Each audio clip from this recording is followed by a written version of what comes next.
Bueno, yo soy Michael Galeano, el pastor de la iglesia Gracia sobre Gracia, y queremos darte las gracias por escuchar este sermón. Somos una iglesia que quiere ver vidas transformadas por el Evangelio de Cristo para que impacten su familia, su iglesia y comunidad. Y creemos que esto va a ser posible mientras que la palabra de Dios es escuchada, predicada y obviamente vivida. Así que queremos animarte a que tú puedas seguir escuchando la palabra de Dios, y si no tienes una iglesia local, te queremos invitar a que te unas a Gracia sobre Gracia, donde queremos ver tu vida transformada, y oramos para que este sermón Dios lo use en tu vida de una manera muy especial. Que Dios te bendiga. Muchas gracias, Pastor Michael. Hermanos, si tienen sus Biblias, los animo a que las abran conmigo en la primera carta a los Corintios, capítulo 9.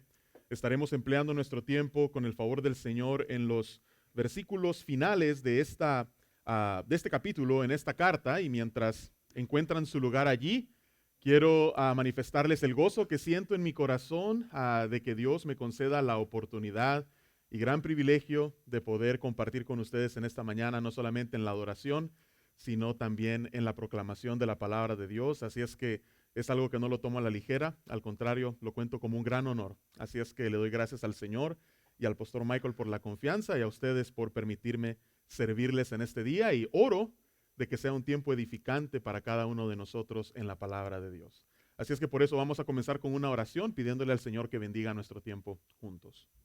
Padre, gracias, Señor. Gracias por darnos la bendición de poder abrir en una porción de tu palabra, como cada primer día de la semana hacemos, tu iglesia, Señor, para ser ministrados, pero para ver más a Cristo Jesús. Así es que te pedimos, Señor, que en este día tú puedas hacer eso posible, Señor, por medio de la proclamación de tu palabra y tu Espíritu Santo aplicándola a nuestras vidas durante los próximos minutos. Te entregamos este tiempo a ti, y es en el nombre de Jesús que oramos. Amén y amén. La palabra de Dios dice en 1 Corintios, capítulo 9, versículo 24 en adelante: ¿No sabéis que los que corren en el estadio, todos a la verdad corren, pero uno solo se lleva el premio?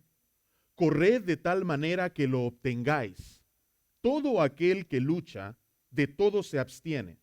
Ellos, a la verdad, para recibir una corona corruptible, pero nosotros una incorruptible. Así que yo de esta manera corro, no como a la aventura. De esta manera peleo, no como quien golpea el aire, sino que golpeo mi cuerpo y lo pongo en servidumbre, no sea que habiendo sido heraldo para otros, yo mismo venga a ser eliminado. Que Dios bendiga su palabra en esta mañana. En la ciudad de Corinto se celebraban cada 2 años lo que se conocían como los Juegos Ístmicos. Atletas de todo el imperio convergían en esta ciudad de manera bianual para contender por una guirnalda, o como a Pablo le llama en este pasaje, una corona de hojas de pino con la que se coronaba al ganador de cada certamen. Ahora, para los ciudadanos de la ciudad de Corinto, a quien Pablo dirige esta carta, la iglesia que estaba en esa ciudad, estos juegos eran más que simple entretenimiento. Para los ciudadanos de Corinto, estos juegos eran una pasión. Deportivamente hablando, estos juegos podríamos compararlos a las Olimpiadas que se celebran cada 4 años, que de hecho también tienen su origen en la ciudad de Olimpia, en la antigua Grecia.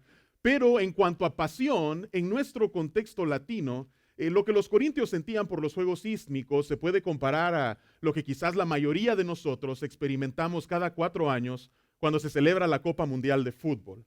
Para muchos de nosotros es más que simple entretenimiento, es apasionante, especialmente si nuestros países están siendo representados, verlos en el césped y competir por una victoria y posiblemente por la Copa. Así es como los corintios se sentían cada vez que llegaba el tiempo de poder celebrar los Juegos Ístmicos. Y aunque los que competían y los eventos eran muchos, el evento que era la carrera a pie era el evento estelar. Y a diferencia de las Olimpiadas, a diferencia del Mundial de Fútbol, solamente el que ganaba el primer lugar se llevaba el premio. Así es que por esa razón, ya que la carrera a pie era el certamen estelar en los Juegos Ístmicos, el apóstol Pablo compara la carrera del cristiano con el certamen de la carrera a pie de estos Juegos. En otras palabras, nuevamente dice el apóstol Pablo en el versículo 24, ¿no sabéis que los que corren en el estadio, todos a la verdad corren, pero uno solo se lleva el premio. Corred de tal manera que lo obtengáis. Pablo está diciendo, habiendo iniciado nuestra carrera en Cristo, nos llama la palabra de Dios a correrla de tal manera que obtengamos el premio.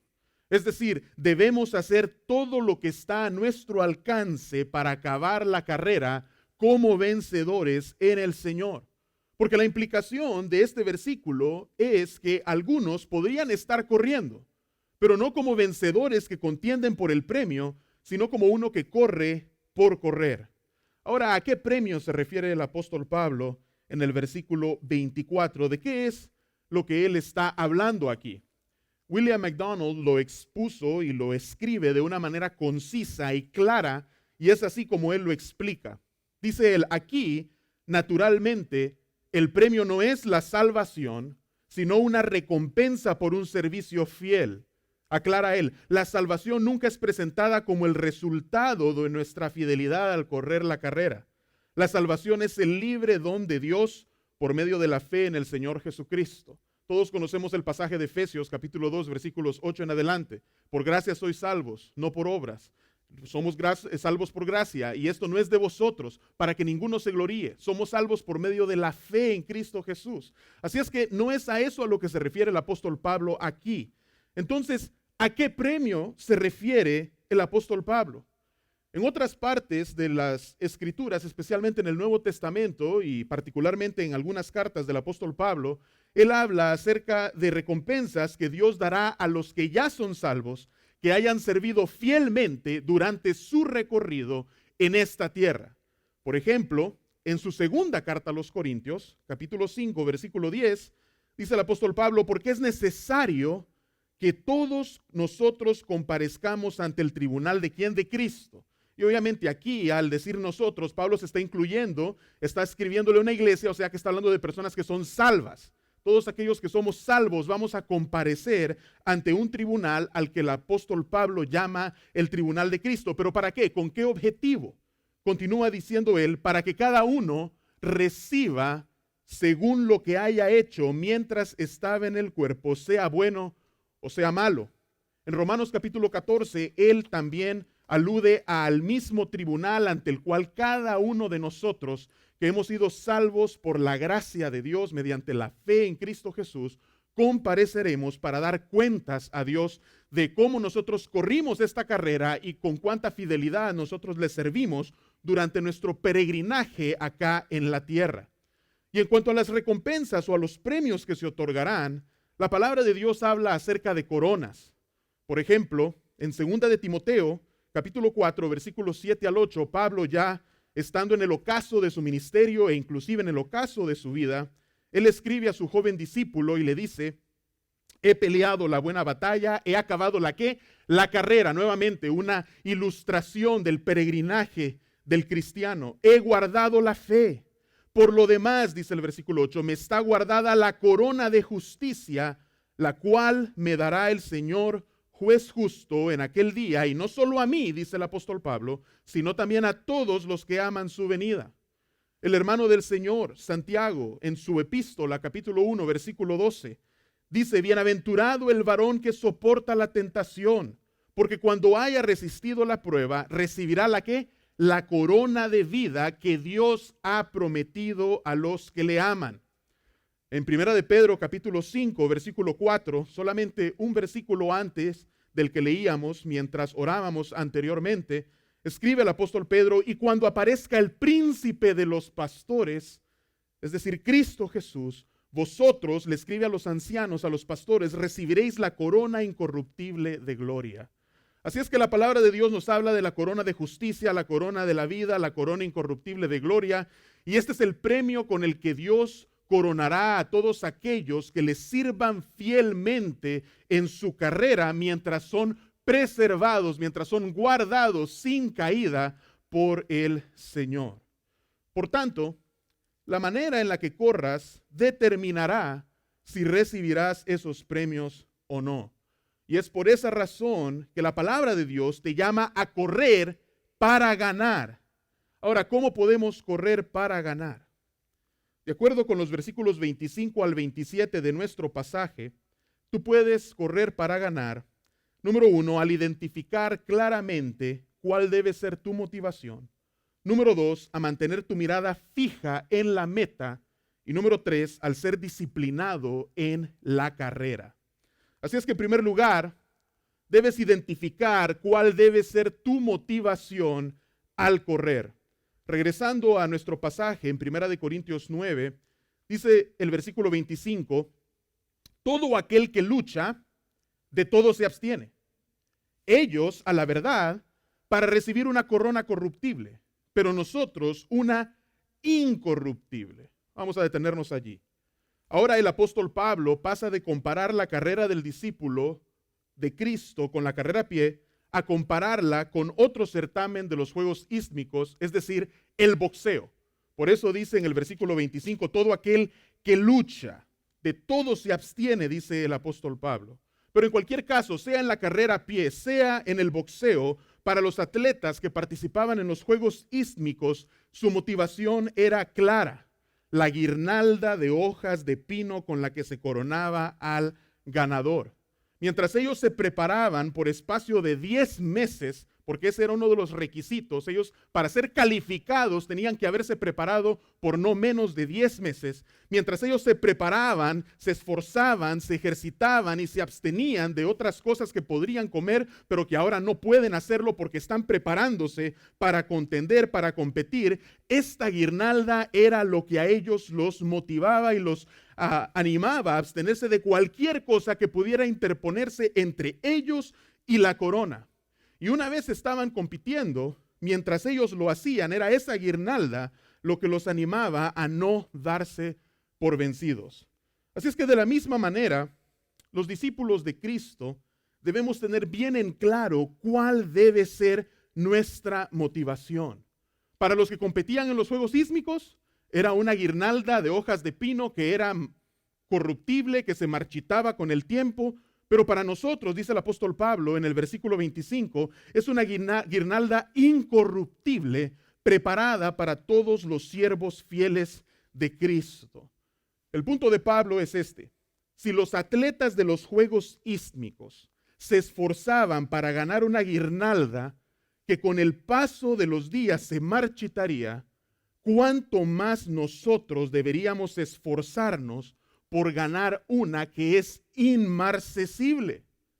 Pero hasta que no aprecies el valor de esa guirnalda incorruptible, hasta que tú no veas esa guirnalda por lo que es, hasta que tú no veas en la palabra de Dios lo que Dios tiene preparado para todos aquellos que, habiendo sido salvos por la gracia de Cristo Jesús, les sirven con fidelidad y corren para ganar, hasta que tú no veas esa corona de justicia, hasta que tú no veas esa corona de vida, hasta que tú no veas esa corona incorruptible de gloria, y te cause que tu corazón vea eso y no se distraiga y no mire hacia ningún otro lugar más que mantenerse enfocado en esa corona, hasta que tú no aprecies el valor de lo que Dios tiene preparado para cada uno de sus siervos fieles, difícilmente lucharás para ganar. Pues para algunos, la dificultad de la carrera les arranca las ganas de participar, como la semilla que cae en tierra y es arrebatada por las aves de los cielos. Hay otros que comienzan a correr, pero la oposición de los adversarios los quema como el sol a la semilla que por no tener profundidad de tierra, al brotar se seca. Y esos adversarios de tu alma son Satanás y el mundo. Incluso hay otros que dejan de correr porque la alternativa de una vida más cómoda ahoga sus aspiraciones al premio como la semilla que es ahogada por los espinos. Ahora, hablando acerca de estos adversarios, hablando acerca de la carne, hablando acerca del mundo, hubo un hombre del siglo XVII que escribió un libro que se llama Heaven Taken by Storm, en inglés, el reino de los cielos arrebatado con violencia, y está basado en aquel pasaje de Mateo capítulo 11. Su nombre es Thomas Watson, uno de los puritanos ingleses, y en su libro él escribe lo siguiente: la carne es un enemigo astuto. Y pongamos atención, la carne es un enemigo astuto. Al principio es un hermoso encanto o poción, después un escorpión luchador. mata al abrazar. Escuchen esto. La carne nos inclina a creer más en una tentación que en una promesa. Y hablando acerca del mundo, dice él, el mundo muestra sus dos pechos de placer y ganancia, y muchos se duermen con el pecho en la boca. El mundo nunca nos besa, excepto con la intención de traicionarnos. Es un bozal de seda. El mundo no es amigo de la gracia. Así es que mientras que el pecado, la carne o el mundo sean más valiosos que esa corona incorruptible que Dios ha prometido a aquellos que le sirvan fielmente y que corran para ganar, difícilmente correrás de esa manera. Hasta que estas cosas no te sepan amargas, difícilmente Cristo y esa corona que está preparada para los siervos fieles del Señor te sabrá dulce. Pero si tu motivación es clara, ninguna de estas cosas te detendrá o hará que abandones la carrera. En primer lugar, porque será una confirmación de que verdaderamente estás en la carrera, no porque tú la has elegido, sino porque has sido elegido por Dios para correrla. Que Él te está guardando sin caída hasta que llegues a la meta. Pero en segundo lugar, porque habrás entendido que el premio es más valioso que cualquiera de estas cosas. Así es que yo te pregunto en esta tarde, ¿cuál es tu motivación en tu carrera como discípulo de Cristo? ¿Qué es lo que te impulsa a proclamar el Evangelio? ¿Qué es lo que te impele a ser discípulos de Cristo? ¿Qué es lo que te mueve a leer tu Biblia, a orar, a servir, a ofrendar, a sufrir por la causa de Cristo Jesús? Porque si no es la gloria de Dios y la semejanza a Cristo, entonces, escúchame, no estás corriendo para ganar, estás corriendo. Sin duda te estás esforzando, sin duda estás haciendo lo que tus fuerzas pueden producir, pero no estás corriendo para ganar, porque habrías establecido para ti, de no ser la gloria de Dios y la semejanza a Cristo, una meta ajena. Ahora, ¿cómo así? ¿Sabes qué es lo que los siervos fieles de Cristo harán con sus coronas? ¿Sabes qué es lo que verdaderamente a aquellos que corren para ganar y sirven fielmente, lo que a ellos los motiva y los anima a no solamente querer recibir esa corona, lo que harán con ella cuando estén en la presencia de Dios y del Cordero? Juan tuvo una visión en Apocalipsis capítulo 4, versículos 9 al 11. Y esto anima a aquellos que sirven fielmente y corren para ganar. Dice la palabra de Dios de que Juan tiene una visión del trono de Dios y ahí habían seres vivientes y habían ancianos alrededor del trono y ellos lo que hacían era adorar a Dios, al que estaba sentado en el trono y al Cordero. Y dice la palabra de Dios en el versículo 9 que siempre que aquellos seres vivientes dan gloria y honra y acción de gracias al que está sentado en el trono, al que vive por los siglos de los siglos, los 24 ancianos, ¿qué es lo que hacen? Dice el versículo 10, se postran delante del que está sentado en el trono y adoran al que vive por los siglos de los siglos y echan sus coronas delante del trono diciendo, Señor, digno eres de recibir la gloria y la honra y el poder, porque tú creaste todas las cosas y por tu voluntad fueron creadas y existen. Lo que anima el corazón de aquellos que están contendiendo por esas coronas y aquellos que están sirviendo fielmente a Cristo, no solamente es poder recibir esa corona que es incorruptible, sino poder tener la bendición, la oportunidad de tomar esa corona cuando Dios la coloque sobre sus cabezas y arrojarlas ante el trono y decirle, Señor, tuya sea la gloria, tuya sea la honra. Señor, si estoy aquí es porque tú me guardaste sin caída. Si estoy aquí es porque tú me preservaste. Si pude servirte fielmente y correr para ganar, fue porque tú despertaste mi espíritu para poder hacerlo. Y tú me has dado la victoria. Así es que tu motivación debe ser la corona incorruptible con la que le darás gloria a Dios al arrojarla delante del trono. Y para ganarla, debes mantener tu mirada fija en la meta. En mi versión, la Reina Valera de 1960, el apóstol Pablo continúa diciendo en el capítulo 9, versículo 26, Así que yo de esta manera corro, no como a la aventura. Vamos a detenernos allí.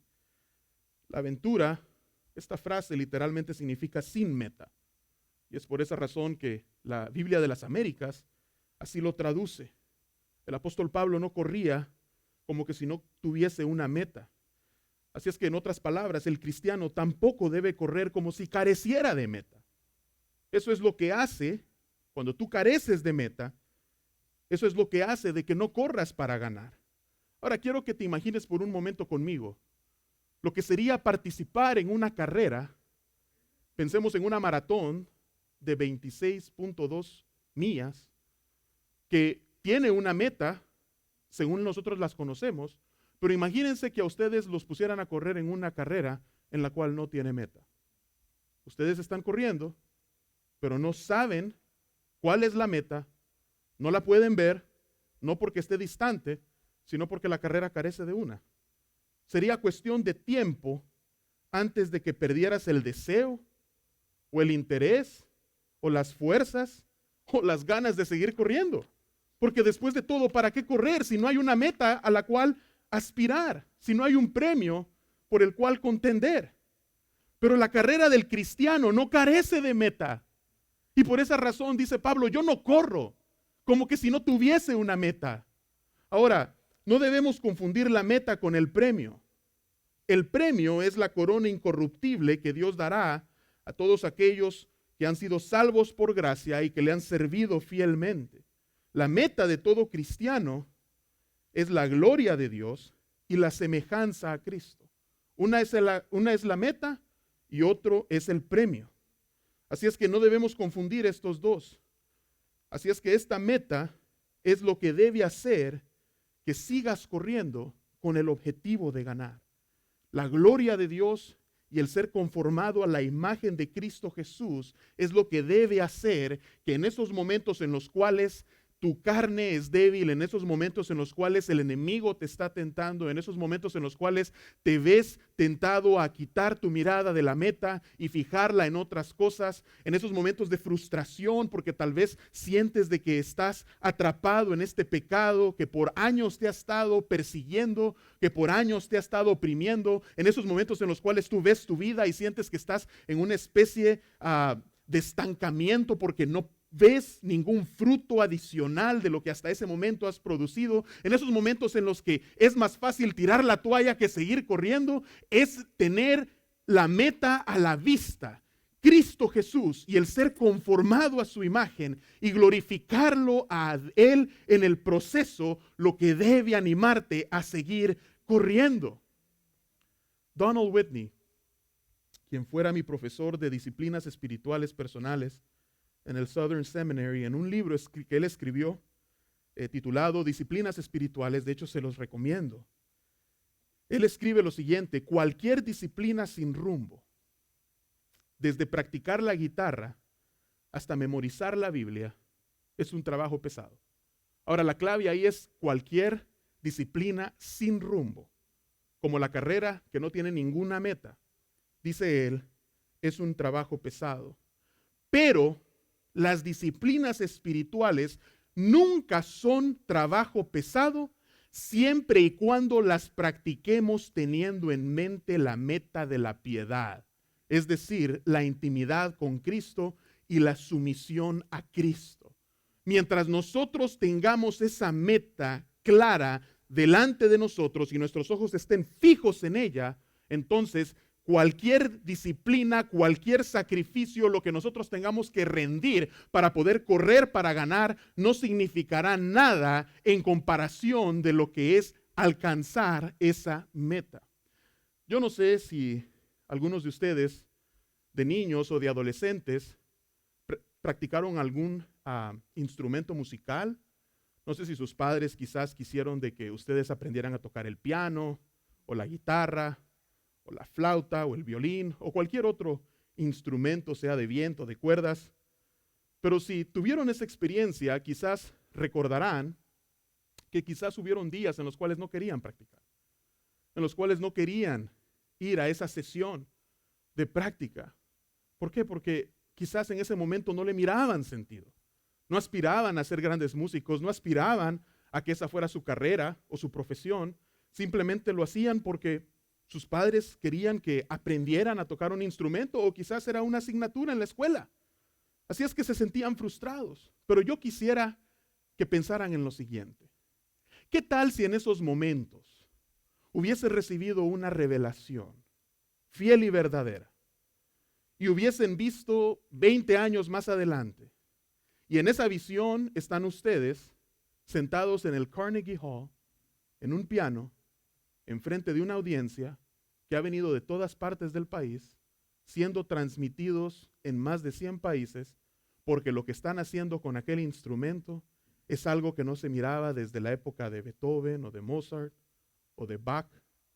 Y ustedes ven eso, en ese momento de frustración, regresando otra vez al presente, lo cual sería nuestro pasado en este momento.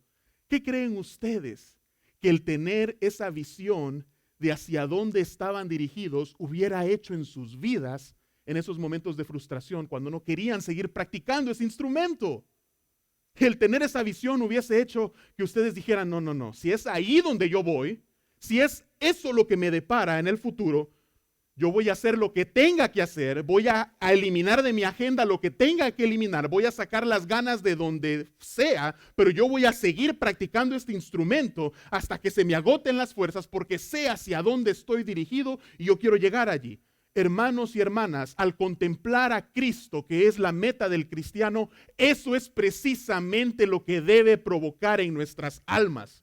Que cuando nosotros podamos ver a Cristo más y más, a quien está de pie en la meta, esperándonos que nosotros lleguemos, en esos momentos de frustración y en esos momentos en los cuales no queremos seguir corriendo, en esos momentos en los cuales para nuestra carne es más fácil sentarnos o rendirnos, que podamos nosotros seguir corriendo porque hemos recibido una visión clara de aquel por medio de su revelación en las Sagradas Escrituras que nos está esperando en la meta, y por cuanto es allá hacia donde nos dirigimos, nada ni nadie nos puede ni nos va a detener. Nosotros también hemos recibido una visión de un futuro prometedor. Y en ese futuro prometedor estamos glorificando a Dios al haber sido conformados a la imagen de Cristo Jesús, tal como dice Romanos capítulo 8. Y estamos glorificándole también al arrojar nuestras coronas delante de su trono. Y esta meta, hermanos y hermanas, debería inspirarnos a darlo todo con tal de ganar. Y esa meta, si esa meta no te inspira, nada más lo hará. Nada más lo hará. Así es que finalmente, si deseas continuar corriendo para ganar en este año que apenas comienza, tienes que disciplinarte en la carrera. ¿Qué continúa diciendo el apóstol Pablo? En la segunda parte del versículo 26, dice, de esta manera peleo, no como quien golpea el aire, sino que golpeo mi cuerpo y lo pongo en servidumbre. Vamos a detenernos allí. Pablo continúa diciendo, yo de esta manera peleo, no como quien golpea el aire. ¿A qué se refiere Pablo con golpear el aire? Los boxeadores entrenaban golpeando al aire mientras se preparaban para competir en los Juegos Ístmicos, y a este ejercicio de preparación le llamaban pelear con la sombra. Pero tal ejercicio, hermanos y hermanas, no existe en la vida del creyente. Nosotros no se nos da la opción de poder entrenar antes de enfrentar la batalla, no.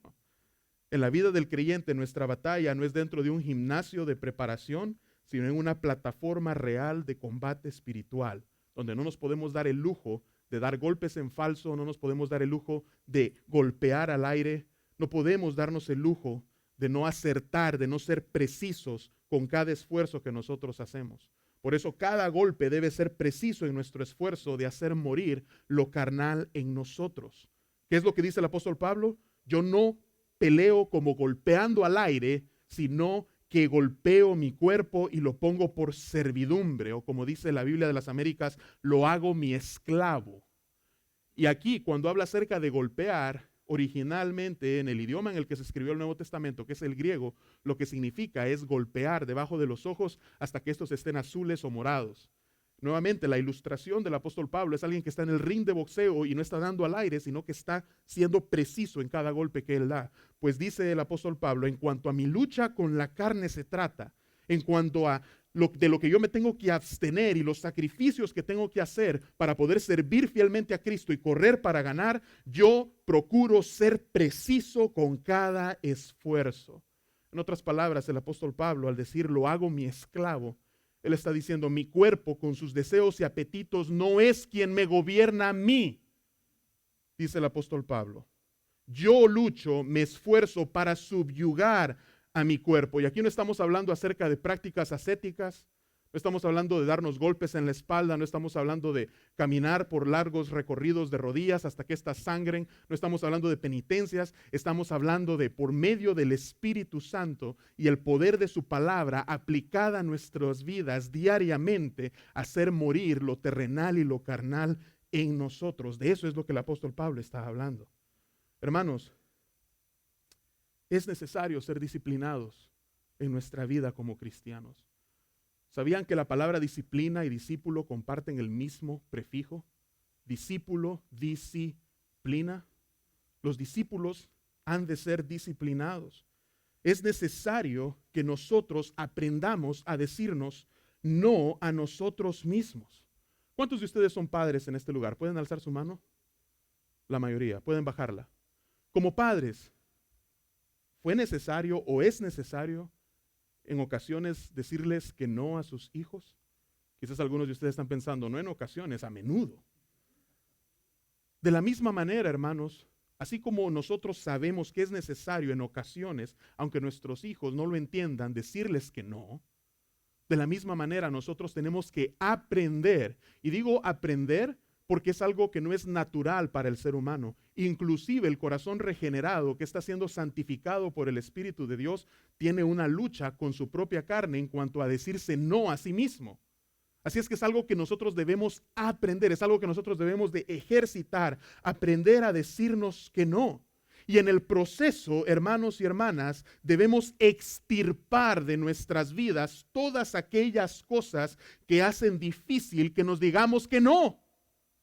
Muchas veces nos cuesta a nosotros negarnos a nosotros mismos, y no es por falta de deseo, porque quizás el espíritu está dispuesto, no es porque no queramos nosotros ver a nuestra carne doblegada y lo terrenal en nosotros muerto, sino porque no hemos extirpado de nosotros o de lo que nos rodea, no hemos extirpado aquellas cosas que son combustible para el pecado.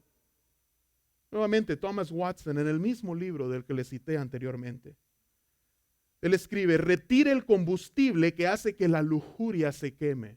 Y esa es una traducción mía. En inglés él utiliza la palabra lust y tiene que ver con mucho más allá de la tentación en los pecados sexuales, sino con los apetitos de la carne, todo aquello que nos seduce para hacer lo que desagrada a Dios. Dice, él retire el combustible que hace que la lujuria se queme. Evite todas las tentaciones. Dice él, y pongan atención, preste atención a lo que nutre el pecado. El que desea suprimir, y aquí él utiliza una ilustración, el que desea suprimir la gota o un cálculo renal, evita aquellas carnes que son nocivas. Y escuchen esto, los que oran que no sean llevados a la tentación, no deben conducirse a sí mismos a la tentación. Los que oran que no sean llevados a la tentación, no deben conducirse a sí mismos a la tentación.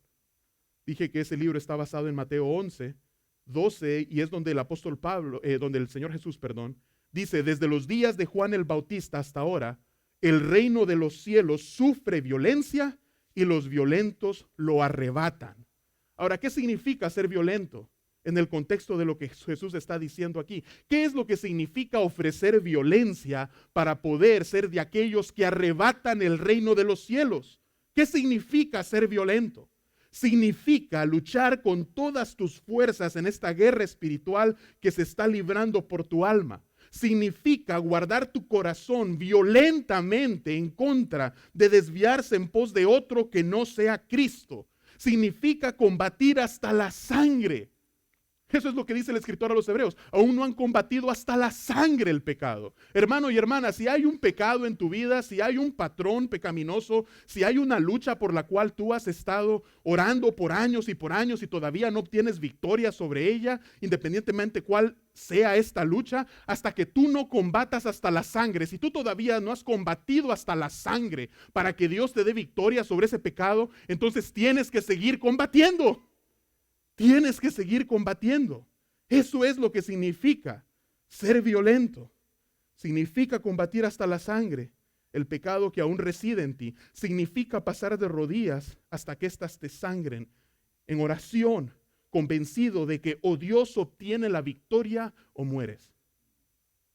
Señor, o me das victoria o muero. El temor de Pablo era que de no ser violento, el temor de Pablo era de que de no correr de esta manera, dice él al final del versículo 27, habiendo sido heraldo para otros, yo mismo venga a ser eliminado. Y aquí el apóstol Pablo nuevamente está utilizando la ilustración de los juegos ístmicos, porque los heraldos en los juegos eran quienes llamaban a los corredores a la pista y colocaban la guirnalda en la cabeza de los ganadores, haciendo saber el nombre de los mismos. Y probablemente algunos comentaristas piensan de que inclusive anunciaban las reglas del combate. Y Pablo utiliza esta imagen y la hace corresponder al ministerio de predicación de los apóstoles. El predicador cristiano también participaba en la lucha, tal como él dice, yo peleo, yo corro, pero a la vez también ellos eran heraldos. Y eso era lo que los distinguía, porque no solamente combatían, sino que también eran aquellos que hacían la función de heraldo. Pero en alguna medida, hermanos, esto aplica a todos los creyentes que hemos sido llamados con una comisión a ser discípulos de Jesucristo. En otras palabras, en el caso del apóstol Pablo, él quería estar seguro de que habiendo sido comisionado para llamar a los hombres a seguir a Cristo, como aquellos heraldos que llamaban a los corredores a la pista, que él mismo estuviera siguiéndole de cerca. Pablo quería estar seguro que habiendo recibido autoridad para anunciar el medio por el cual se puede vencer el pecado, a la muerte y a Satanás, como aquellos que también anunciaban quiénes eran los ganadores y colocaban las guirnaldas sobre su cabeza, que él mismo estuviera obteniendo la victoria sobre el pecado, sobre la muerte, sobre Satanás. Pablo quería estar seguro de que al explicar las reglas de la salvación a otros, como los heraldos que anunciaban las reglas del combate a los contendientes, él quería estar seguro que él también estuviera corriendo bajo las mismas reglas. Porque de lo contrario, habiendo sido heraldo para otros, dice el apóstol Pablo, al final me daría cuenta de que nunca estuve calificado siquiera para participar en la carrera. ¿Se imaginan lo que debe ser para alguien esforzarse durante meses y competir en una carrera ardua y quizás llegar en primer lugar solamente para darse cuenta de que su gane no es válido porque nunca estuvo calificado siquiera para participar? Pablo dice que eso en ninguna manera me acontezca a mí. Así es que, en conclusión, hermanos, Charles Spurgeon, en un mensaje que él predicó el 11 de junio de 1858, él expuso lo siguiente: cristiano, corre hacia adelante, pues recuerda quién se encuentra de pie al final de la carrera.